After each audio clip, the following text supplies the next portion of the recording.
Hello everyone, welcome to the class guys. कैसे हो आप सभी? उम्मीद करता हूं आप सभी बच्चे बहुत अच्छे होंगे, अच्छे से पढ़ाई लिखाई कर रहे होंगे। बच्चों, आज की इस क्लास में मैं आपको पढ़ाने वाला हूं इलेक्ट्रोमैग्नेटिक इंडक्शन, जो कि चैप्टर 6 है हमारे क्लास 12 फिजिक्स का। इसको हम 30 मिनट में सारे कॉन्सेप्ट के साथ इसको फिनिश कर देंगे। ठीक है बच्चों, आगे बढ़ते हैं। लेकिन आगे बढ़ने से पहले मैं आपको बताना चाहता हूं, जैसे कभी कभी क्या होता है कि आप चैप्टर को पूरा पढ़ लेते हैं, समझ लेते हैं, बट फिर भी एग्जाम में जो है उसके क्वेश्चंस नहीं बनते। तो उसके लिए जरूरी होता है कि हम अच्छे क्वेश्चंस को प्रैक्टिस करके जाएं, है ना। और जब हम अच्छे क्वेश्चन प्रैक्टिस करेंगे तो आप अपने एग्जाम में, चाहे वो आपके हाफ ईयरली हो, प्री बोर्ड हो या फिर आपके फाइनल एग्जाम हो, आप बहुत शानदार स्कोर करने वाले हैं। बच्चों, मैं आपके लिए लेकर के आया हूं अपनी एक्सीलेंस 95 प्लस बुक। इस बुक के अंदर हमने आपको वो शानदार क्वेश्चंस दिए हैं जिनको अगर आप प्रैक्टिस कर लोगे तो आप फाइनल एग्जाम में फोड़ने वाले हो बच्चों, कोई डाउट ही नहीं है। इस साल भी हमारे हजारों बच्चों के 90 प्लस 95 प्लस मार्क्स आए हैं, तो इस साल भी आएंगे। ठीक है बच्चों, मैं आपको बता देना चाहता हूं कि इस बुक के अंदर हमने आपको 1200 से ज्यादा क्वेश्चंस दिए हैं, जिनको प्रैक्टिस कर ली तो समझ लीजिए कि आप एग्जाम में बहुत शानदार स्कोर करेंगे, उसमें कोई डाउट ही नहीं है ना। क्योंकि जितनी अच्छी आप लोगों की क्वेश्चन प्रैक्टिस होगी उतने ही अच्छे आप लोगों के मार्क्स आएंगे। और अंडर प्रेशर जब हम पेपर देखते हैं और चीजें जो एकदम भूल भाल से जाते हैं, वो सिर्फ इसलिए होता है कि हम उसकी प्रैक्टिस अच्छे से नहीं कर पाते। तो ये प्रैक्टिस बुक बच्चों आपके लिए बेस्ट है, इसको कर लिया तो मजा आ गया। एक्सीलेंस 95 प्लस, इसको आप अभी ऑर्डर कर सकते हैं। और ऑर्डर करने की जो लिंक है बच्चों, मैं आपको इसी वीडियो के डिस्क्रिप्शन और कमेंट सेक्शन में दे रहा हूं। आप बिल्कुल अभी इसको ऑर्डर करें और जो है प्रैक्टिस करना जो है आप बच्चों इसको स्टार्ट कर दें। इस बुक को अगर आपने प्रैक्टिस कर लिया तो आप सभी टेंशन भूल जाइए और जो है आराम से बहुत अच्छे मार्क्स आपके आ जाएंगे। प्यारे बच्चों, मैं आपको बताना चाहता हूं कि भाई अगर आप चाहते हो कि इस चैप्टर के आपको हैंड रिटन नोट्स मिल जाएं और हर एक चैप्टर के आपको हैंड रिटन नोट्स मिल जाएं जो कि एकदम शॉर्ट फॉर्म में होंगे, तो इसके लिए आपको हमारा टेलीग्राम चैनल ज्वाइन करना है। टेलीग्राम चैनल का नाम है अभिषेक साहू सर फिजिक्स। इसकी लिंक भी मैं आपको इस वीडियो को डिस्क्रिप्शन में दे दूंगा। जब आप टेलीग्राम चैनल में जाएंगे तो ऊपर आपको फाइल सेक्शन देखने को मिल जाएगा, जहां पर आपको सभी चैप्टर की जो पीडीएफ होंगी वो बच्चों मिल जाएंगी, यहां से आप डाउनलोड कर सकते हैं। चलिए बिना किसी देरी के मैं आपको पढ़ाना स्टार्ट कर देता हूं। चैप्टर का नाम है इलेक्ट्रोमैग्नेटिक इंडक्शन। तो इस चैप्टर इलेक्ट्रोमैग्नेटिक इंडक्शन का मतलब होता है एक ऐसा फेनोमेना, एक ऐसी प्रोसेस जिसके अंदर हम मैग्नेटिक फील्ड की हेल्प से करंट बना देते हैं, जिसके अंदर हम मैग्नेटिक फील्ड की हेल्प से इलेक्ट्रिसिटी बना दे, उसी फेनोमेना को हम बोलते हैं इलेक्ट्रोमैग्नेटिक इंडक्शन। माइकल फैराडे अपने लैब में एक्सपेरिमेंट कर रहे थे और उन्होंने ये पाया कि जब जब किसी भी कॉइल के साथ मैग्नेटिक फ्लक्स जो है चेंज होता है, मैग्नेटिक फ्लक्स का मतलब है कितनी मैग्नेटिक फील्ड लाइन इस कॉइल से टकरा रही है ना। तो जैसे मान लीजिए कि ये बार मैग्नेट है। अब इस बार मैग्नेट में ऑब्वियस सी बात है कि मैग्नेटिक फील्ड लाइन निकल रही होंगी। तो जब हम इस बार मैग्नेट को इस कॉइल के आसपास जो है मूव कराते हैं, चाहे पास में लेके जाते हैं या दूर लेके जाते हैं, तो इस कॉइल का मैग्नेटिक फ्लक्स चेंज होता है ना। इस कॉइल का मैग्नेटिक फ्लक्स चेंज होता है। मैग्नेटिक फ्लक्स का सीधा सा अर्थ है कि मान लीजिए अभी 0 मैग्नेटिक फील्ड लाइन इसके साथ टच हो रही थी, है ना, लेकिन जैसे हम इसको पास में लेके आए तो 100 मैग्नेटिक फील्ड लाइन कनेक्ट होने लगी, और पास में लेके आए 500 मैग्नेटिक फील्ड लाइन कनेक्ट होने लगी। इसी को हम बोल रहे हैं मैग्नेटिक फ्लक्स। तो बच्चों, जब हम इसको पास में लेके आते हैं तो मैग्नेटिक फ्लक्स बढ़ जाता है, जब दूर लेके जाते हैं तो मैग्नेटिक फ्लक्स घट जाता है। तो फैराडे ने ये नोटिस करा कि जब जब मैग्नेटिक फ्लक्स में चेंज आप कर रहे हो तब तब इस कॉइल में करंट बन रहा है, या कहूं इलेक्ट्रिसिटी बन रही है। जिसको कैसे पहचाना गया? ये गैल्वेनोमीटर लगा रखा है, उसमें डिफ्लेक्शन हो जाता है। तो माइकल फैराडे ने इस बात को लेकर के दो नियम दिए, जिसको हम बोलते हैं फैराडे के दो लॉ। फैराडे का फर्स्ट लॉ ये कहता है कि जब जब आप मैग्नेटिक फ्लक्स चेंज कराएंगे, जब जब मैग्नेटिक फ्लक्स चेंज होगा किसी भी कॉइल के साथ, तब तब इस कॉइल में ईएमएफ इंड्यूस होगा। ईएमएफ का मतलब है इसमें वोल्टेज डेवलप हो जाएगा, और वोल्टेज से ही तो बच्चों करंट बनता है ना। तो फैराडे का फर्स्ट लॉ क्या कहता है कि whenever there is magnetic flux linked with Whenever magnetic flux linked with coil changes, जब भी किसी कॉइल के साथ कनेक्ट होने वाला फ्लक्स चेंज होगा, बदलेगा, तब तब ईएमएफ इंड्यूस होगा, और ईएमएफ से ही बच्चों करंट बन जाता है ना। हमेशा आपको एक बात याद रखना है कि मैग्नेटिक फ्लक्स ज्यादा है या कम है उससे मतलब नहीं है, ज्यादा चेंज हो रहा है या कम चेंज हो रहा है उससे मतलब है। ज्यादा चेंज हो रहा होगा तो ज्यादा करंट बनेगा, कम चेंज हो रहा होगा कम करंट बनेगा। ठीक है बच्चों, चलिए इसके बाद हम आगे बढ़ेंगे। फैराडे का सेकंड लॉ क्या कहता है? फैराडे का सेकंड लॉ बहुत सिंपल सी बात कहता था कि जितनी जल्दी जल्दी आप फ्लक्स चेंज कराओगे उतना ज्यादा ईएमएफ बनेगा। जितनी जल्दी जल्दी फ्लक्स चेंज कराओगे उतना ज्यादा ईएमएफ बनेगा। तो फैराडे का सेकंड लॉ ये कहता है कि इंड्यूस्ड ईएमएफ, यानी कि जो ईएमएफ बनेगा वो डायरेक्टली प्रोपोर्शनल है। किसके डायरेक्टली प्रोपोर्शनल है? Rate of change of magnetic flux, किस रेट से फ्लक्स चेंज हो रहा है। ठीक है, और इसी बात को हमने ऐसे लिखा कि is directly proportional to change in flux upon change in time, मतलब rate of change of flux. यहां पर प्रोपोर्शनलिटी साइन हटेगा तो एक कांस्टेंट आ गया माइनस के del phi by del t. के की वैल्यू हमने 1 मान ली तो ये बन गया E is equal to minus del phi by del t. ठीक है, अगर n नंबर ऑफ टर्न्स है कॉइल में तो यहां पर कैपिटल एन का इंटू कर दिया। अच्छा, अगर हम बात करें कि बहुत बहुत छोटे से टाइम के लिए, तो बहुत छोटे से टाइम के लिए हम डेल्टा टी नहीं लिखते, फिर हम उसको dt लिखते हैं। अगर बहुत छोटा सा टाइम होगा तो बहुत छोटा सा फ्लक्स चेंज होगा, तो बहुत छोटे टाइम के लिए d5/dt लगा देते हैं। बच्चों यहां पर जो नेगेटिव साइन आ रहा है, ये नेगेटिव साइन क्या बता रहा है? नेगेटिव साइन बता रहा है opposition to change in flux. जब भी फ्लक्स चेंज होगा ना, तो कॉइल उस चेंज इन फ्लक्स को अपोज करती है, मना करती है कि भाई जबरदस्ती मेरे साथ फ्लक्स चेंज मत कराओ, है ना। और उसी अपोजिशन को नेगेटिव साइन के द्वारा बताया जाता है। बच्चों मैग्नेटिक फ्लक्स का formula phi equal to NBA होता है, NBA cos थीटा होता है, ठीक है बच्चों। अगर मैं आपसे ये कह दूं कि यहां पर अगर मैंने n कंसीडर कर लिया तो यहां मत कंसीडर करना, ठीक है। मतलब एक ही जगह पे आपको कंसीडर करना है। अगर आपने नंबर ऑफ टर्म्स के लिए आपने phi की वैल्यू में n पुट कर दिया तो आगे मत पुट करना, अदरवाइज आप यही फॉर्मूला याद रखो, कोई कंफ्यूजन में मत आओ, ठीक है। अच्छा, ये फैराडे का सेकंड लॉ हो गया। अब हम आगे बढ़ेंगे। अब फैराडे के सेकंड लॉ के बाद इस पर बेस्ड कुछ क्वेश्चन भी पूछे जाते हैं, जिसको हमने डिटेल्ड जो वन शॉट है उसमें अंदर पढ़ लिया, ठीक है। अब मैं आपको बताता हूं आगे बच्चों लेंज लॉ की कहानी। एक्चुअल में फैराडे ने ये तो बता दिया था कि भाई मैग्नेटिक फ्लक्स को चेंज कराने से करंट या ईएमएफ बनता है, लेकिन फैराडे ने ये नहीं बताया था कि अगर मैग्नेटिक फ्लक्स चेंज होगा तो किस डायरेक्शन में करंट बनेगा, ये नहीं बताया था। तो ये बताया था लेंज ने। किसने बताया? लेंज। लेंज एक साइंटिस्ट है जिन्होंने ये बताया कि जब किसी कॉइल के साथ मैग्नेटिक फ्लक्स चेंज होगा तो किस डायरेक्शन में करंट बनेगा, ठीक है। तो लेंज का कहना यह था कि भाई करंट किसी भी कॉइल में इस डायरेक्शन में बनेगा कि यह हमेशा मैग्नेटिक फ्लक्स में होने वाले चेंज को अपोज करे। करंट हमेशा इस प्रकार से बनेगा कि ये चेंज इन मैग्नेटिक फ्लक्स को अपोज करे। करंट हमेशा इस प्रकार से बनेगा कि यदि मैग्नेटिक फ्लक्स में चेंज कराया जा रहा है तो उस चेंज को वो सहन ना करे, बोला उसका विरोध करे, अपोज करे, मना करे कि भाई चेंज मत करो। समझ में आ रही बात? मतलब ये कॉइल है, इस कॉइल के साथ जबरदस्ती फ्लक्स बढ़ाया जा रहा है, तो ये कॉइल क्या करेगी? मना करेगी, अपोज करेगी, इस मैग्नेटिक फील्ड को कैंसिल करने की कोशिश करेगी, भाई चेंज मत करो, ठीक है, मैं जैसी हूं वैसी रखो मुझे, ठीक है। जब आप किसी भी कॉइल के साथ इसको आप दूर लेके गए मैग्नेट को, तो आप इसका फ्लक्स घटा रहे हो। लेट से पहले 500 फील्ड लाइन कनेक्ट हो रही थी, अब जब आप इसको दूर लेके जा रहे हो तो 300 होने लगी, तो अब ये कॉइल क्या कहेगी? फिर से चेंज को मना करेगी, बोला आप घटाओ मत, ना तो बढ़ने देगी और ना घटने देगी। और जब आप घटाओगे या बढ़ाओगे दोनों ही केस में करंट बनेगा। तो लेंज आपसे क्या कहता है? लेंज लॉ यही तो कहता है कि किसी भी कॉइल में करंट कुछ इस प्रकार से बनेगा कि वो खुद के साथ होने वाले जबरदस्ती चेंज को मना कर सके। समझ गए? मतलब according to Lenz law the direction of induce current, यानी कि करंट की डायरेक्शन कुछ इस प्रकार से होगी, सच दैट, कुछ इस प्रकार से होगी, it always opposes the change in magnetic flux, कि भाई ये हमेशा ना करंट मतलब मैग्नेटिक फ्लक्स में होने वाले चेंज को मना कर सके। It always opposes the change in magnetic flux, ठीक है बच्चों। एक बात आपको याद रखनी है, ठीक, एक बात आपको याद रखनी है कि जब भी नॉर्थ पोल पास में आएगा तो अपोज करने के लिए हमेशा कॉइल में एंटी क्लॉकवाइज डायरेक्शन में करंट बनेगा। जब भी नॉर्थ पोल दूर जाएगा तो हमेशा अपोज करने के लिए, आप ऐसे समझो, आप देखो, जब भी नॉर्थ पोल पास में जाएगा, आप सोचो, जब भी नॉर्थ पोल पास में जाएगा तो जबरदस्ती फ्लक्स बढ़ा रहा है, तो नॉर्थ को कौन रोक सकता है? बोला नॉर्थ रोक सकता है। जब ये पास में जाएगी तो फ्लक्स बढ़ेगा ना, फ्लक्स बढ़ेगा तो क्या करना है? ये कॉइल चाहेगी कि फ्लक्स बढ़े ना, तो क्या करेगी? अपने अंदर करंट बनाएगी कुछ इस प्रकार से कि नॉर्थ पोल को अपोज किया जाए, है ना। तो करंट बनाएगी तो एक साइड नॉर्थ, एक साइड साउथ बनेगा, तो नॉर्थ को नॉर्थ रोक सकता है आने से। तो यहां पर, और नॉर्थ पोल कब बनता है? एंटी क्लॉकवाइज डायरेक्शन में। जहां पर हमें साउथ पोल बनाना है वहां पे क्लॉकवाइज डायरेक्शन में करंट दिखाओ। जैसे कि नॉर्थ पोल से दूर जाने लगा तो नॉर्थ को रोकना है, तो नॉर्थ को कौन रोक सकता है? बोला साउथ रोक सकता है। तो यहां पे साउथ बनाना था तो हमने क्लॉकवाइज डायरेक्शन में करंट जो है दिखा दिया बच्चों, ठीक है। चलो आगे बढ़ जाएंगे और देखो मैं आपको यहां पे समझाता हूं। एक जरूरी बात आपको हमेशा याद रखनी है कि कभी भी आपको ऐसा लगे कि फ्लक्स घट रहा है, तो फ्लक्स अगर घट रहा है तो क्या करना है? बोला सपोर्ट करना है। सपोर्ट कैसे करेंगे? जिस डायरेक्शन में मैग्नेटिक फील्ड ऑलरेडी है उसी डायरेक्शन में कॉइल के अंदर मैग्नेटिक फील्ड बनाएंगे। अगर फ्लक्स बढ़ रहा है तो बढ़ते हुए फ्लक्स को क्या करना है? बोला अपोज करना है। अपोज कैसे करते हैं? बोला जिस डायरेक्शन में ऑलरेडी मैग्नेटिक फील्ड है उसके ऑपोजिट डायरेक्शन में मैग्नेटिक फील्ड बना दो। सर एग्जांपल देके समझाइए, मैं आपको समझाता हूं। मान लो कि ये मेरे पास क्रॉस से मैग्नेटिक फील्ड बता रहा हूं, इनवर्ड मैग्नेटिक फील्ड है, ठीक है। मैं इसको बाहर लेके गया, तो जब मैं इस कॉइल को बाहर लेके जाऊंगा तो मैग्नेटिक फ्लक्स चेंज होगा, है ना, फ्लक्स घटेगा, तो इसके अंदर करंट इंड्यूस होगा। तो बोला किस डायरेक्शन में करंट बनेगा? तो हमें बस सिंपल सी बात याद रखनी है कि आप इसको मैग्नेटिक फील्ड से बाहर ले जा रहे हो, तो बोला फ्लक्स घट रहा है। फ्लक्स घट रहा है तो क्या करना है? बोला सपोर्ट करना है। सपोर्ट कैसे करोगे? कि सेम डायरेक्शन में मैग्नेटिक फील्ड बनाओ, ठीक है। अब सेम डायरेक्शन मतलब क्या? ऑलरेडी मैग्नेटिक फील्ड कहां है? बोला अंदर की साइड, तो हमें भी मैग्नेटिक फील्ड कहां बनानी है? अंदर की साइड। तो मैग्नेटिक फील्ड को बताएगा अंगूठा।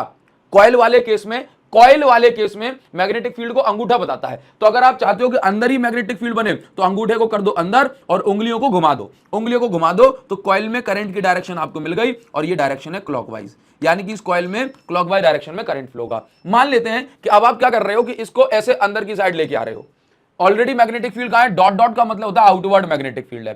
तो अब आप मुझे बताइए जब आप इसको अंदर लेके जाओगे तो क्या होगा, बोला फ्लक्स बढ़ेगा। अगर फ्लक्स बढ़ेगा बच्चों तो हमें क्या करना है, बोला फ्लक्स बढ़ेगा तो अपोज करना है। अपोज कैसे करते हैं, बोला ऑपोजिट डायरेक्शन में मैग्नेटिक फील्ड बना के। तो भाई देखो पहले से मैग्नेटिक फील्ड कहां है, बोला आउटवर्ड बाहर की साइड है, हमें कैसी डायरेक्शन में मैग्नेटिक फील्ड बनानी है, फ्लक्स बढ़ रहा है तो अपोज करना है, तो बोला अपोजिट डायरेक्शन में बनानी है। तो ऑलरेडी मैग्नेटिक फील्ड बाहर की साइड है तो हमें अपोज करना है, तो कहां बनानी है, बोला अंदर की साइड। तो अंगूठा रखो अंदर, उंगलियों घुमा दो, किस डायरेक्शन में बना, बोला एंटी क्लॉकवाइज, सॉरी क्लॉकवाइज, ये भी क्लॉकवाइज डायरेक्शन में करंट बन गया। तो ये तरीका होता है बच्चों। इसके बाद मैं आपको आगे ले चलूंगा थोड़ा सा और आपको इसमें थोड़ी सी चीजें सिखाऊंगा। मान लीजिए कि आपके पास ये एक केस है, आपसे ये कह रहा है कि ये आपके पास एक वायर है और आपने इस वायर का जो एरिया है, मतलब आपने इस वायर को ऐसे घुमा के, मतलब ऐसे खींच के, और ये डॉट डॉट डॉट दिख रहा है, आपने इसको गोल गोल गोल गोल बना दिया। अब बताओ किस डायरेक्शन में करंट बनेगा। तो भाई आप ये अभी भी इसका अभी कुछ इसका रैंडम शेप है। अब रैंडम शेप से आप इसको ना सर्कुलर फॉर्म में बना दो। सर्कुलर सेक्शन का एरिया जो होता है ना बच्चों, वो हमेशा मैक्सिमम होता है। अगर कॉइल का एरिया बढ़ गया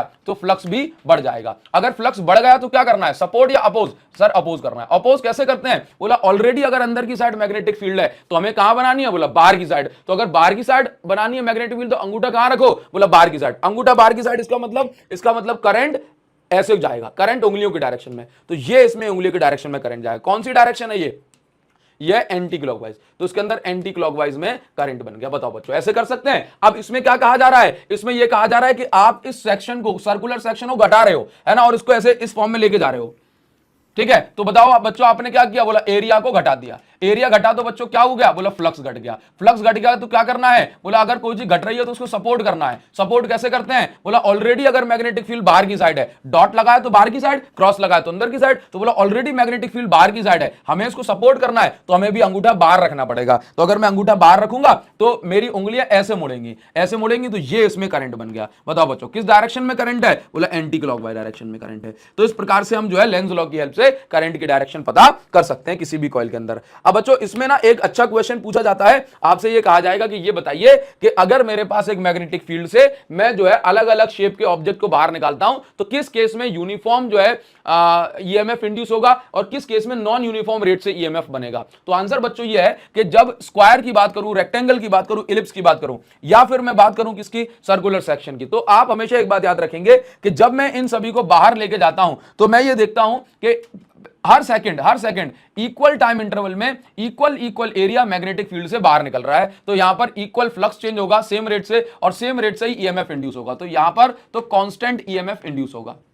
जबकि सर्कुलर सेक्शन में और इलिप्स वाले केस में हर सेकंड जो एरिया है वो अलग अलग रेट से बाहर निकल रहा है। पहले थोड़ा कम बाहर निकला, अगले सेकंड ज्यादा, अगले सेकंड ज्यादा, फिर कम। इसमें भी कुछ ऐसा ही सीन है। तो इन दोनों केस में जो ईएमएफ होगा ये नॉन यूनिफॉर्म रेट से चेंज होगा। तो नॉन यूनिफॉर्म ईएमएफ जो है यहां पर बनेगा। नॉन यूनिफॉर्म रेट से ईएमएफ जो है यहां पर बनेगा। क्यों? क्योंकि कांस्टेंट रेट से फ्लक्स नहीं चेंज हो रहा, तो कांस्टेंट रेट से ईएमएफ फिर बच्चों कैसे बनेगा। ठीक है, चलिए हम आगे बढ़ जाएंगे। ये जो है मैं आपको बता दूं, जैसे मान लीजिए कि कुछ केसेस हैं, जैसे होते हैं जिसके अंदर कोई भी करंट इंड्यूस नहीं होता। मतलब अगर आपसे ये कह दिया जाए कि ये मेरे पास एक कॉइल है और इसके सेंटर से यानी एक्सिस से अगर कॉइल करंट कैरिंग कंडक्टर पास हो रहा है तो इस केस में फ्लक्स जो है जीरो लिंक होता है ना, क्योंकि मैग्नेटिक फील्ड लाइन इस कंडक्टर की जो होती है ये इस कॉइल के पैरेलल होती है। तो फिर इस केस में ईएमएफ इंड्यूस नहीं होता। एज इट इज केस बच्चों आपको याद रखना है। इसकी पीडीएफ भी टेलीग्राम ग्रुप पे मैं डाल दूंगा। अगर मान लीजिए कि दो कॉइल है, दोनों कॉइल ऐसे रखी हुई है, मतलब एक कॉइल ऐसे हॉरिजॉन्टल और दूसरी कॉइल वर्टिकल, ठीक है, तो आपसे पूछेगा भाई इस कॉइल में कितना करंट जो है बनेगा, तो बोला कोई करंट इंड्यूस नहीं होगा, है ना, म्यूचुअली परपेंडिकुलर कॉइल वाले केस में। आपसे ये कह दिया जाए कि मान लो कि एक बार मैग्नेट को ऐसे ड्रॉप कर रहे हैं तो किस डायरेक्शन में करंट बनेगा, तो हमेशा बच्चों याद रखो, जैसे नॉर्थ पोल पास में आ रहा है तो नॉर्थ को रोकने के लिए, क्योंकि पास में आएगा तो फ्लक्स बढ़ेगा और बढ़ने नहीं देना चाहता, तो नॉर्थ को रोकने के लिए क्या करेगा, है ना, ये नॉर्थ पोल बनाएगा। और नॉर्थ पोल कैसे बनता है, बोला एंटी क्लॉकवाइज डायरेक्शन में करंट फ्लो करा के। ठीक है, जब ये दूर जाएगा, अब देखो ये बार मैग्नेट नीचे टपक रही है तो अब इस साइड साउथ पोल रहेगा, तो अब साउथ दूर जा रहा है तो साउथ को रोकने के लिए क्या करना है, बोला नॉर्थ पोल बनाना है, क्योंकि साउथ और नॉर्थ में अट्रैक्शन होती है ना, क्योंकि दूर जाएगा तो फ्लक्स घटेगा, घटने नहीं देना, तो मैग्नेट को रोकना है। तो रोकना है कैसे, बोला साउथ को कौन रोक सकता है, बोला नॉर्थ। तो दोनों ही केसेस में हमेशा एंटी क्लॉकवाइज करंट इस वाले केस में फ्लो होने वाला है। ठीक है, अच्छा, जब कॉइल आ रही थी, जब ये मैग्नेट आ रही थी तो धीरे धीरे आई थी, लेकिन जैसे जैसे मैग्नेट नीचे गिर रही है वैसे वैसे फ्लक्स चेंज की गति बढ़ेगी। तो जो ग्राफ है वो कुछ इस प्रकार से बनेगा कि पहले तो ईएमएफ कम कम बन रहा था, फिर ईएमएफ एकदम अचानक से ज्यादा बनने लग गया बच्चों। ठीक है, तो ये हमारे हमारे पास जो है ये ध्यान रखने वाली बात है। चलो बच्चों हम आगे बढ़ जाएंगे, और आपको कभी भी ये कह दिया जाए कि बार मैग्नेट को ऐसे एक्सिस पे घुमा दिया जाए, रोटेट कर दिया जाए, तो बोला ईएमएफ इंड्यूस होगा क्या? बोला नहीं होगा बच्चों। ठीक है, आगे बढ़ जाएंगे। तो ये कुछ केसेस हैं जिनमें आपको ध्यान रखना होता है कि ईएमएफ इंड्यूस नहीं होगा। एक मैग्नेट है, ये दूसरी मैग्नेट है, दोनों को अगर सेम वेलोसिटी से मूव करा रहे हैं तो जितना फ्लक्स जो है दूर जाने से घट रहा है उतना ही फ्लक्स पास आने से बढ़ रहा है, तो नेट चेंज इन फ्लक्स कितना हुआ? जीरो। अगर फ्लक्स में कोई चेंज नहीं तो करंट भी कोई इंड्यूस नहीं हुआ बच्चों। आगे बढ़ जाएंगे। अब इसके बाद ना आप ईएमएफ बच्चों, मोशनल ईएमएफ क्या होता है इस चीज को आप समझिए। देखो बच्चों क्या है, जैसे मान लो कि आप किसी कंडक्टर को मैग्नेटिक फील्ड में मूव कराते हो, सीधी सीधी बात कहूंगा, जब आप किसी कंडक्टर को मैग्नेटिक फील्ड में मूव कराते हो तो एक्चुअल में उस कंडक्टर के अंदर चार्जेस भी मूव कर रहे होते हैं। क्यों? क्योंकि चार्जेस भी मूव करेंगे कंडक्टर के साथ साथ। तो जब चार्ज मैग्नेटिक फील्ड में मूव करेगा तो उस पर लॉरेंट्ज फोर्स लगेगा, और उस लॉरेंट्ज फोर्स के कारण एक साइड पॉजिटिव चार्ज जो है इकट्ठे हो जाएंगे, एक साइड नेगेटिव चार्ज इकट्ठे हो जाएंगे। ठीक है, जिससे यहां पर क्या डेवलप हो गया? बोला ईएमएफ इंड्यूस हो गया। ठीक है, और इसी ईएमएफ को हम बोलते हैं मोशनल ईएमएफ। क्या बोलते हैं? Motional EMF. प्यारे बच्चों बहुत आसान भाषा में बता दूं कि एक कंडक्टर को जब आप मैग्नेटिक फील्ड में मूव कराते हो तो चार्जेस भी मूव करते हैं। मैग्नेटिक फील्ड के कारण उन चार्जेस से फोर्स लगता है, जिससे वो चार्जेस जो है ऐसे सेपरेट हो जाते हैं, और एक साइड पॉजिटिव एक साइड नेगेटिव चार्ज बन गए तो पोटेंशियल डिफरेंस आ गया, या कहूंगी ईएमएफ बन गया। तो हमने क्या किया? कंडक्टर को मोशन कराया, मोशन से जो ईएमएफ बना उसी को हमने बोला मोशनल ईएमएफ बच्चों। ठीक है, अच्छा यहां पर बच्चों आपको एक बात ध्यान देनी है। लेट्स से इस कंडक्टर की लेंथ एल है, इसको हमने वी वेलोसिटी से मूव कराया। तो बच्चों आपको ना एक बात समझनी है कि जब मैं इसको मैग्नेटिक फील्ड में मूव करा रहा हूं तो ये जो पॉजिटिव चार्ज है लेट से उस पे अगर ऊपर की साइड फोर्स लगा तो नेगेटिव पॉजिटिव पे अगर मैग्नेटिक फोर्स मान लो ऊपर की साइड लगा तो इलेक्ट्रिक फोर्स भी तो जो फोर्स ऑफ अट्रैक्शन है नेगेटिव पॉजिटिव बीच में वो भी तो लगेगा नीचे की साइड। अगर मैग्नेटिक फोर्स ऊपर लग रहा है तो इलेक्ट्रिक फोर्स यानी कि इलेक्ट्रॉन जो नेगेटिव चार्ज है वो भी तो इसको पकड़ के खींचेगा ना। खींचेगा कि नहीं खींचेगा? हाँ सर खींचेगा। तो मैं आपको वही बता रहा हूं कि एक कंडीशन ऐसी आती है जब चार्ज पे लगने वाला मैग्नेटिक फोर्स और इलेक्ट्रिक फोर्स बराबर हो जाता है, बैलेंस हो जाता है, और जब बैलेंस हो जाता है तो ये चार्ज अब कहीं नहीं जा सकता। ये फाइनल सिचुएशन बन जाती है कि और ज्यादा डेवलप नहीं होगा ईएमएफ। तो मोशनल ईएमएफ के केस में हम ऐसा कहते हैं कि मैग्नेटिक फोर्स कितना लग रहा है? बोला QBV। किसी भी चार्ज पे इलेक्ट्रिक फोर्स कितना लगता है? बोला QE। Q से Q कट गया तो वेलोसिटी वाला V इंटू मैग्नेटिक फील्ड वाला B इज इक्वल टू बचा E। अब एक्चुअल में हमने चैप्टर सेकंड में एक रिलेशन पढ़ा था, E is equal to dV/dr, ये पढ़ा था। तो dV का हो गया कैपिटल V, dr मतलब डिस्टेंस का हो गया L, तो यहां से इलेक्ट्रिक फील्ड का बना V/L, तो यहां पर V इज इक्वल टू ये बन गया BVL। कैपिटल V जो है ये पोटेंशियल डिफरेंस को बता रहा है। पोटेंशियल डिफरेंस को हम ओपन सर्किट में ईएमएफ भी लिख सकते हैं। तो ईएमएफ का formula B into V into L हो गया। तो ये क्या है बना? ये बना मोशनल ईएमएफ बच्चों। क्या बना? Motional EMF. अच्छा इसके बाद करंट का फॉर्मूला तो बहुत आसान है, कैपिटल E/R, यानी ईएमएफ में मैं रेजिस्टेंस का डिवाइड कर दूंगा तो करंट का फॉर्मूला बन जाएगा। ठीक है बच्चों, ये जो फॉर्मूला बना E is equal to BVL, ये जो फॉर्मूला बना है ये फॉर्मूला है ये मोशनल ईएमएफ का फॉर्मूला यूजिंग लॉरेंट्ज फोर्स। कौन से फोर्स है? लॉरेंट्ज फोर्स है ना। इसमें चार्ज पे जो मैग्नेटिक फोर्स ऊपर की साइड नीचे की साइड लग रहा है उसी को हम लॉरेंट्ज फोर्स बोल रहे हैं बच्चों। ठीक है, अब इसी फॉर्मूले को हम फैराडे के सेकंड लॉ से भी हम जो है डिराइव करते हैं, और एक बार नहीं बच्चों 10-10 बार एग्जाम में पूछा गया है, तो आप उसको अच्छे समझ के चलिए। सबसे पहली बात आपको फिर से लिख दिया गया, derive expression for motional EMF using Faraday's law, यानी मोशनल ईएमएफ को फैराडे लॉ से एक्सप्लेन करना है। तो बहुत सिंपल सी बात बच्चों मैं आपको यहां पर ये बताना चाहता हूं कि ये मान लीजिए कि ये मेरे पास कुछ इस प्रकार की एक फ्रेम है, और ये फ्रेम मैग्नेटिक फील्ड में रखी हुई है, जैसा कि आपको ये बड़े वाले डायग्राम में दिख रहा है। जब मैं अभी देखिए, अभी क्या है कि ये मेरे पास एक कॉइल बन रही है। ठीक है, अगर मान लो कि मैं इसको जो है हल्का सा मूव कराता हूं और इस डायरेक्शन में लेके जाता हूं, तो मैं क्या देखूंगा कि अब मेरे पास कॉइल कुछ इतनी सी रह जाएगी। क्यों? क्योंकि भाई करंट तो क्लोज रास्ते में फ्लो होगा, कॉइल मेरे पास इतनी सी रह जाएगी। तो मैं क्या देख रहा हूं कि इस कॉइल का एरिया जो है घट रहा है। अगर मैं इस कॉइल को इस डायरेक्शन में और मूव करा दूं तो कॉइल मेरे पास इतनी सी रह जाएगी। तो मैं क्या देख रहा हूं कि एरिया और घट रहा है। तो एरिया घट रहा है तो फ्लक्स घटेगा, और अगर फ्लक्स घटेगा तो ईएमएफ इंड्यूस होगा, है ना। तो वही कॉन्सेप्ट हमने लगाया है कि अगर मान लीजिए कि ये हमारे पास कुछ रेलिंग टाइप हो गई, ये एक ग्रीन वाला कंडक्टर हो गया जिसकी लेंथ L है, V वेलोसिटी से इसको इस डायरेक्शन मूव करा रहे हैं, तो हमने देखा कि इसके अंदर कुछ करंट बन रहा है। ठीक है बच्चों, हमने क्या देखा? इसके अंदर कुछ करंट बन रहा है। ठीक है, करंट की डायरेक्शन पता करने के लिए फ्लेमिंग का राइट हैंड रूल इस्तेमाल करते हैं। राइट हैंड रूल ये कहता है कि करंट जो जिस डायरेक्शन में कंडक्टर मूव कराओ उस डायरेक्शन में अंगूठा रखो। मैग्नेटिक फील्ड की डायरेक्शन में पहली वाली फिंगर और मिडिल फिंगर करंट बताएगी।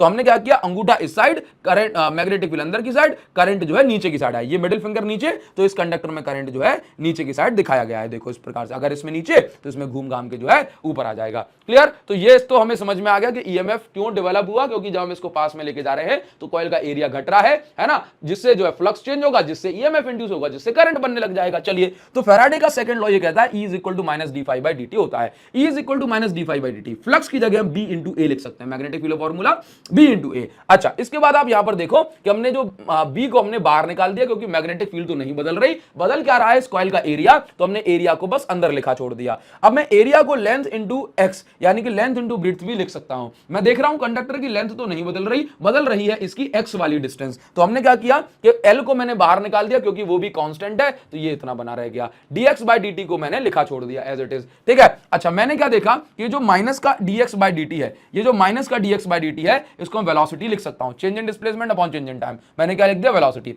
वैसे मैं सिर्फ dx बाई dt को ही वेलोसिटी लिख सकता था, लेकिन माइनस साइन किसी काम का नहीं है, तो हमने इसको माइनस dx बाई dt को वेलोसिटी लिख दिया। तो यहां से ईएमएफ का जो फॉर्मूला बना bl की जगह bl, minus dx by dt की जगह वेलोसिटी v, तो ये आ गया। करंट का फॉर्मूला भी blv बाय r ये बचा है। जो फ्लेमिंग का राइट हैंड रूल मैंने बताया, उसके बारे में यहां पर आपको कहानी विस्तार में देखने को मिल जाएगी बच्चों। अच्छा, मैं आपको बताना चाहता हूं कि जब हम जैसे मान लीजिए इस कंडक्टर को इस साइड लेके आ रहे थे ना, तो हमें कुछ फोर्स लगाना पड़ा, तो फोर्स का formula F is equal to ILB, तो यहां से भाई ये होता है ना, चैप्टर 4 में पढ़ा था। अब करंट की value BLV by R put की, तो फोर्स का ये फॉर्मूला बच्चों निकल के आ गया। इसी प्रकार से पावर लॉस कितनी हुई होगी जब हमने इसको मूव कराया है ना, तो पावर लॉस जो है हीट के फॉर्म में यहां पर होती है। तो यहां पर आप ये देखेंगे, ठीक है, कि पावर का फॉर्मूला फोर्स इंटू वेलोसिटी होता है, फोर्स का formula b square l square v by r, तो वेलोसिटी का इंटू करने के बाद यहां पे v स्क्वायर और लग जाएगा। तो ये जो फॉर्मूला है काफी इंपॉर्टेंट है बच्चों, आपको इसको अच्छे से ध्यान रखना है, समझते हुए चलना है, ठीक है। अच्छा, इसके बाद ना इसमें एक और छोटा सा कॉन्सेप्ट होता है, मैं आपको यहां पर ये बता दूं कि कभी भी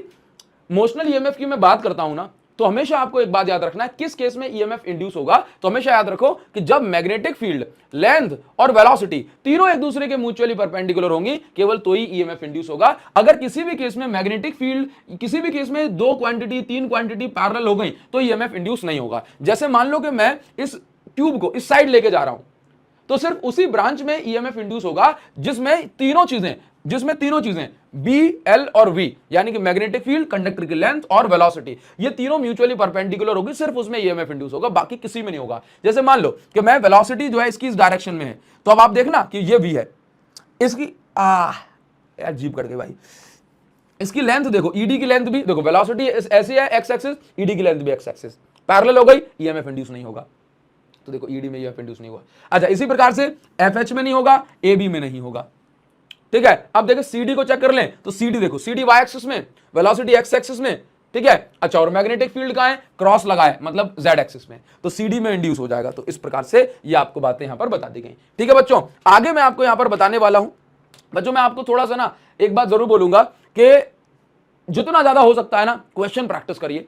क्वेश्चन प्रैक्टिस जितने बढ़िया करोगे उतना शानदार आपके मार्क्स तो आएंगे ही, लेकिन जब पेपर आपको देखने को मिलता है ना, तो उतना डर खत्म हो जाएगा आपका, है ना। तो क्वेश्चन प्रैक्टिस आप हमारी इस बुक से बच्चों कर सकते हैं, और आपको करने ही चाहिए। वीडियो के डिस्क्रिप्शन में मैं आपको लिंक देता हुआ चल रहा हूं बच्चों, ठीक है। अच्छा, अब मैं बात करता हूं motional EMF induced across the ends of rod rotating in magnetic field. मान लीजिए कि मेरे पास एक रॉड है, ये मैग्नेटिक फील्ड है, ये सर्कुलर रिंग है, इस रिंग पे जो है एक रॉड कनेक्ट कर दी हमने मेटल की। इस रॉड को जब मैं मैग्नेटिक फील्ड में घुमाता हूं, तो भाई मैं इस रॉड को घुमाऊंगा तो इसके अंदर प्रेजेंट चार्जेस भी घूमेंगे, चार्जेस घूमेंगे तो वो सेपरेट हो जाएंगे मैग्नेटिक फोर्स के कारण, जिससे यहां पे ईएमएफ इंड्यूस हो जाएगा। और वो ईएमएफ कितना है वो मुझे जो है अभी निकालना है। सबसे पहले ये मान लेते हैं कि ये मेरे पास एक रॉड है जिसका एक किनारा जो है फिक्स है और दूसरे किनारे को मैं कुछ इस प्रकार से घुमा रहा हूं, ठीक है। तो ऐसा करने से इसके अंदर ईएमएफ डेवलप हो जाएगा, एक बात। दूसरी बात यह है कि हमने मान लिया कि मैं जिस वेलोसिटी से इसको घुमा रहा हूं, एंगुलर वेलोसिटी से, वो ओमेगा है, और इस समय इसकी लीनियर वेलोसिटी v है। इसकी रेडियस, इस रिंग की रेडियस r है, और इस रॉड की लेंथ भी,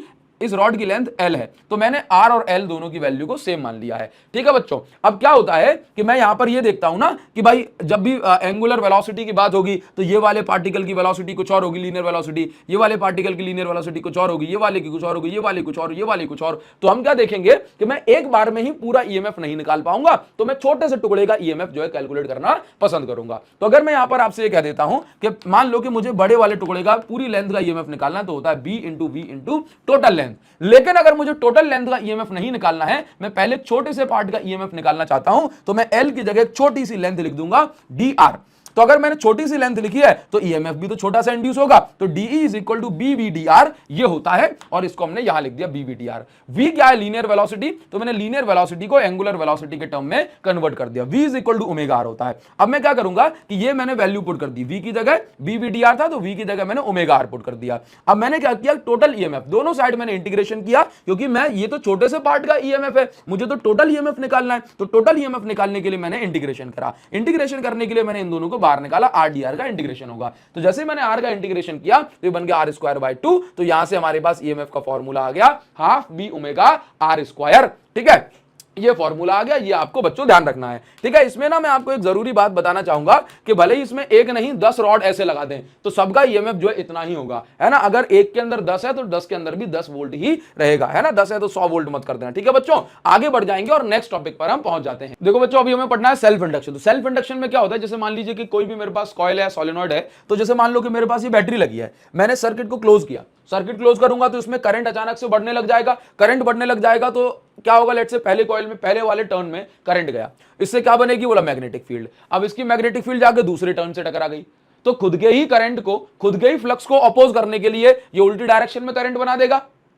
इसी प्रोसेस को हम बोलते हैं सेल्फ इंडक्शन, यानी खुद के ही करंट, खुद के ही फ्लक्स को अपोज करने के लिए इसने करंट बना दिया, इसी को हमने क्या बोला, सेल्फ इंडक्शन। तो सेल्फ इंडक्शन में दो चीजें होती हैं, एक तो अपोजिट डायरेक्शन में करंट बनता है जब करंट बढ़ रहा हो, और सेम डायरेक्शन में करंट बनता है जब करंट घट रहा हो। तो घटते हुए करंट को क्या करना है, घटते हुए फ्लक्स को क्या करना है, बोला सपोर्ट करना है ना। तो हमेशा याद रखिए, self induction opposes the growing current while supports the decreasing current या डिकेइंग करंट। तो सेल्फ इंडक्शन क्या बोला, ऐसी फेनोमेना, ऐसी प्रोसेस जिसमें खुद के ही करंट को अपोज करने के लिए, खुद के ही फ्लक्स, चेंज इन फ्लक्स को अपोज करने के लिए कॉइल या सोलेनॉइड में करंट बनने लगता है, ईएमएफ इंड्यूस हो जाता है, उसी को बोलते हैं सेल्फ इंडक्शन। सेल्फ इंडक्शन में जो ईएमएफ इंड्यूस होता है बच्चों, उसको बैक ईएमएफ भी कहते हैं। ठीक है, ये बात हमने लिख दी। अच्छा, यहां पर आपको बताना चाहता हूं कि सेल्फ इंडक्शन जो है किस पे डिपेंड कर रहा है, ये डिपेंड, मतलब अगर मैं आपसे बोलूं सिंपल सी बात, सेल्फ इंडक्शन को नापने के लिए जो टर्म यूज होता है उसको हम बोलते हैं सेल्फ इंडक्टेंस या फिर कोएफिशिएंट ऑफ सेल्फ इंडक्टेंस, जिसका फॉर्मूला होता है L is equal to phi upon I. क्या होता है, फाई अपॉन आई। तो कोई भी आप डेरिवेशन करो, कुछ भी करोगे,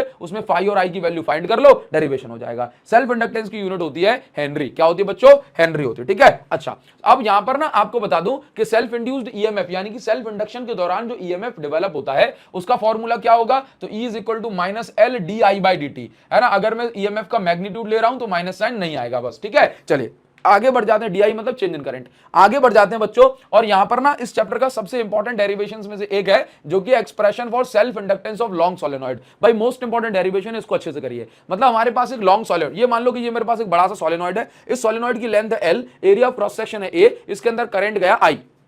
ठीक है, तो मुझे क्या निकालना है, मुझे निकालना है सेल्फ इंडक्टेंस। तो क्योंकि बच्चों मुझे पता है कि सेल्फ इंडक्टेंस का फॉर्मूला होता है फाई अपॉन आई, और फाई का फॉर्मूला होता है एन बी ए अपॉन में आई, तो मुझे इसके लिए ना कैपिटल एन की जरूरत पड़ेगी। तो मैंने कहा इस कॉइल के अंदर या सोलेनॉइड के अंदर टोटल नंबर ऑफ टर्न्स हैं, capital N is equal to N into L. N का मतलब होता है कि 1 सेंटीमीटर या 1 मीटर में कितने टर्न्स होते हैं, ये स्मॉल एन का मतलब है। कैपिटल एन का मतलब होता है टोटल नंबर ऑफ टर्न्स। ठीक है, अच्छा देखिए, तो अब आप यहां पे समझो, ये मैंने दोनों की वैल्यू रख दी। अब देखिए, मुझे क्या पता है कि ये तो मैंने कैपिटल एन निकाल लिया, अब मुझे मैग्नेटिक फील्ड भी निकालनी है। तो भाई सोलेनॉइड की मैग्नेटिक फील्ड कितनी होती है, बोला म्यू नॉट एन आई होती है, लिख लिया।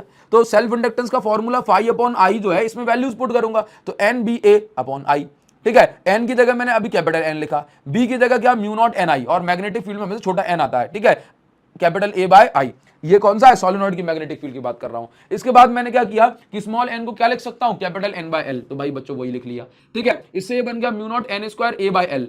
तो यहां से हमें ये भी समझ में आ रहा है कि जो सेल्फ इंडक्टेंस है वो लेंथ के इनवर्सली प्रोपोर्शनल है। अगर आप सोलेनॉइड की लेंथ बढ़ाओगे तो सेल्फ इंडक्टेंस घट जाएगी।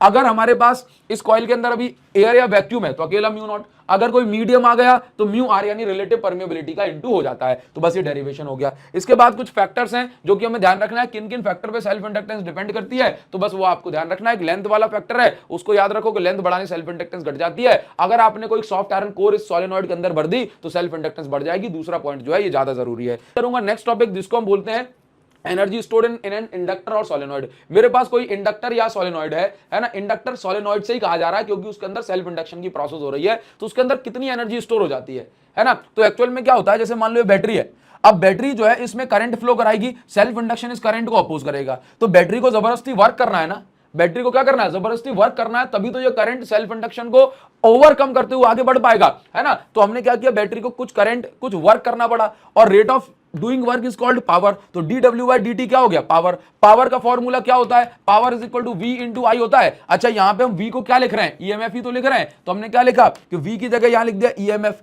तो e का मॉड इंटू आई, ये पावर की जगह हो गया, ठीक है, ये dw/dt। अब अगर मैं यहां पे ईएमएफ की बात करूं तो मैंने अभी अभी आपको एक फॉर्मूला बताया था कि सेल्फ इंड्यूस्ड ईएमएफ का क्या फॉर्मूला है, हाँ सर, तो L di/dt अपॉन में dt से dt कट गया, dw इज इक्वल टू इतना आ गया। अब मुझे क्या एनर्जी निकालनी है, एनर्जी स्टोर्ड इन इंडक्टर, तो वर्क से निकलती है, तो मैंने इसका इंटीग्रेशन करा दोनों साइड, इंटीग्रेशन करा तो यहां पर लिमिट 0 से लेके आई, यानी क्योंकि करंट जो है 0 से मैक्सिमम तक जाता है, L को बाहर निकाल दिया, I का इंटीग्रेशन I²/2 हो गया, लिमिट पुट करने के बाद भी सेम आएगा। तो जो वर्क है वही किस फॉर्म में स्टोर हो रहा है, एनर्जी के फॉर्म में, तो वर्क का फॉर्मूला हाफ LI², तो एनर्जी स्टोर्ड का फॉर्मूला भी हाफ LI² हो गया, ठीक है। अगर आपसे पूछा जाए कि एनर्जी किस फॉर्म में स्टोर होती है, तो बच्चों बोलना कि एनर्जी जो स्टोर होती है ये मैग्नेटिक फील्ड के फॉर्म में स्टोर होती है इंडक्टर के अंदर, ठीक है बच्चों। आगे बढ़ जाएंगे और अब मैं आपको ले चलूंगा म्यूचुअल इंडक्शन के फॉर्मूले पे कि किस तरीके से ये फॉर्मूला डिराइव करना है। तो म्यूचुअल इंडक्शन जो है एक ऐसी फेनोमेना, एक ऐसी प्रोसेस है जिसमें मान लो कि पहले कॉइल में करंट फ्लो हुआ तो ये मैग्नेटिक फील्ड बनाएगा, और जो कि किससे कनेक्ट होगी, सेकंड वाली से। यानी कि अगर सेम कॉइल के अंदर सब हो रहा है तो सेल्फ इंडक्शन,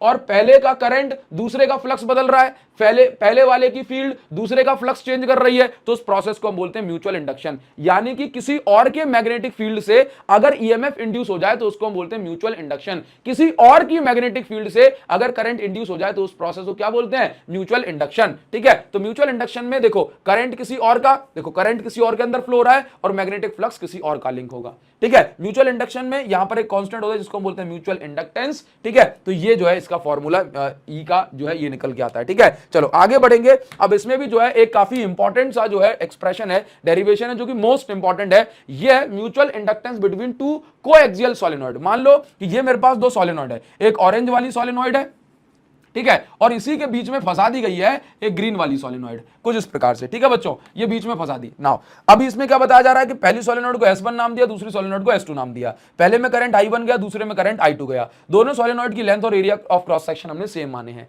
अब क्योंकि दोनों में करंट फ्लो हो रहा है तो एक दूसरे की मैग्नेटिक फील्ड से दोनों के अंदर म्यूचुअल इंडक्टेंस होगी, है ना, उसी का हमें डेरिवेशन करना है। तो बहुत सिंपल सी बात है बच्चों, देखिए जरा, सबसे पहला काम क्या है, सबसे पहला काम तो यहां पर यह है कि हमने क्या निकाल लिया, हमने निकाला कि लेट से हम एक कॉइल का फ्लक्स निकालते हैं। देखो तो flux linked with solenoid S2 second वाली सोलेनॉइड से कितना फ्लक्स लिंक हुआ, करंट अगर फ्लो हो रहा है पहली वाले में तो हमने क्या लिखा, बोला 5-1, यानी कि सेकंड का फ्लक्स चेंज हुआ। अगर सेकंड का फ्लक्स चेंज हो रहा है तो सब कुछ तो सेकंड का है, नंबर ऑफ टर्न्स भी सेकंड के होंगे और मैग्नेटिक फील्ड भी सॉरी एरिया भी सेकंड का होगा। लेकिन मैग्नेटिक फील्ड किसी और की, क्योंकि किसी और की मैग्नेटिक फील्ड से ही तो खुद के अंदर अगर करंट बना तो उसी को तो हम बोल रहे हैं म्यूचुअल इंडक्टेंस, ठीक है, उसी को तो म्यूचुअल इंडक्शन बोल रहे हैं, ठीक है। तो देखो जब मैं φ2 निकाल रहा हूं तो मैग्नेटिक फील्ड किसकी होगी, पहले वाले की होगी, क्योंकि अगर सेकंड का फ्लक्स में सेकंड की मैग्नेटिक फील्ड हो गई तो वो सेल्फ इंडक्टेंस हो जाएगी, है ना। तो सेकंड का फ्लक्स तो मैग्नेटिक फील्ड किसकी, फर्स्ट की। फिर बच्चों हमने क्या देखा कि कॉइल जो है दोनों का सोलेनॉइड का एरिया तो हमने सेम मान लिया, तो A2 की जगह हमने A लिख दिया, ठीक है।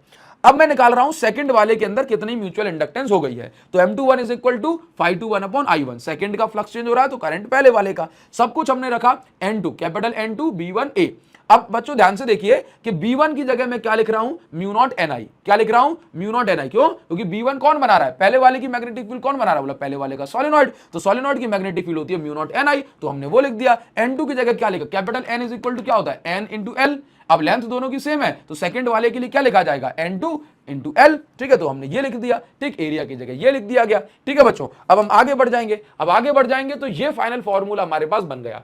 स्मॉल n1 की जगह कैपिटल NY L आ सकता है, स्मॉल n2 की जगह ये आ सकता है। जब हम फाइनली ये वैल्यूज पुट करते हैं तो हमारे पास ये फॉर्मूला निकल के आ जाता है। ये formula mutual inductance of second वाला सोलेनॉइड ड्यू टू फर्स्ट वाला।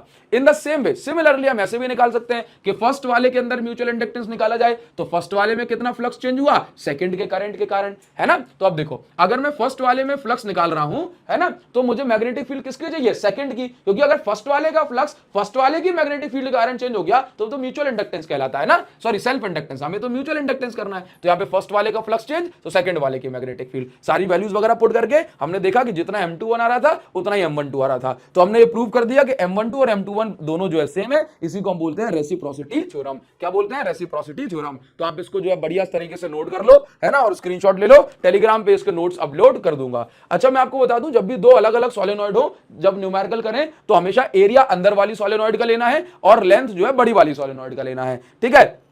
और बहुत सारे जो है हमने कॉन्सेप्ट को इसके अंदर कवर कर लिया है। आपको अब चाहिए थोड़ी सी क्वेश्चन प्रैक्टिस, तो आप हमारी ये प्रैक्टिस बुक जो है इसको जरूर से लगाएं और इससे आप क्वेश्चन प्रैक्टिस बच्चों स्टार्ट करें। एक्सीलेंस 95 प्लस, आपको 95 प्लस मार्क्स दिला करके रहेगी। इस बुक की जो लिंक है ये मैं आपको इस वीडियो को डिस्क्रिप्शन एंड कमेंट सेक्शन में जो है बच्चों दे देता हूं, तो जरूर से जो है आप इसको अभी ऑर्डर कर सकते हैं। ठीक है प्यारे बच्चों, मिलते हैं आपसे नेक्स्ट वीडियो में, तब तक के लिए thank you so much, thanks a lot, thank you.